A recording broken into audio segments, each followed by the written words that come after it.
I'm Lucy Smith. I'm a Director General in the Civil Service, and last year I was the Heywood Fellow. And our job on the Heywood Fellowship was to respond to Parliament and the Liaison Committee's report and the weaknesses that they identified in government strategic thinking, and to think in quite an ambitious way about how could we update our strategic capability to think long-term, to think nationally, in a way that helps us meet some of the challenges of tomorrow. So we think we will have to think very differently about the next 20 years compared to the last. We've just heard from Lela brilliantly about that. We're going to have to think very differently and update some of our practices. We came up with the National Strategy Playbook, which is our articulation of that practice.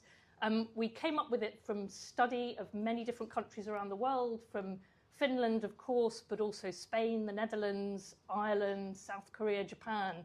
We look broadly at democracies around the world who are struggling with the same questions of how to put the long term against electoral cycles and the important renewal of mechanisms of democracy.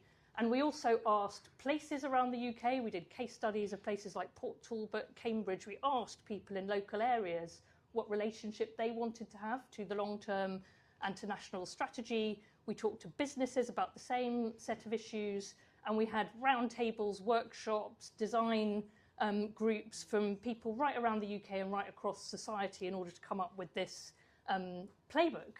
The playbook is designed around 4 very key principles. One is we must have long-term horizons that go beyond electoral cycles. We need common horizons in order that we can join up thinking. And we were very drawn to the work that countries like Finland and the Netherlands do to develop long-term national scenarios. The second principle is we need to think national, not government. So we need to be thinking, we borrowed this idea from South Korea, this idea of a sort of flotilla of ships. We don't have to be directing everything from government or from the centre, but we need to provide the framework by which people can kind of row in behind national aims and achieve national objectives.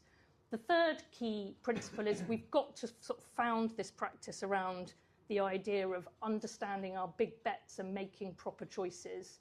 Now is a time that we need to reappraise some of the really fundamental big bets that we've made as a country. I don't mean gambling sort of big bets. I basically mean the underlying assumptions that create our sort of policy tramlines. And we need to help the public understand big choices and pathways to the future. And then the fourth principle is we've got to be open and transparent about it. This can't be a government exercise locked in a box. We've got to show our method. We've got to unpack our assumptions. We've got to help parliamentarians and people right across society understand what this exercise is and be able to contribute to it. And I should say that in the playbook, we have posited that there must be a role for Parliament in convening and leading this type of national debate. Thank you very much. Thank you so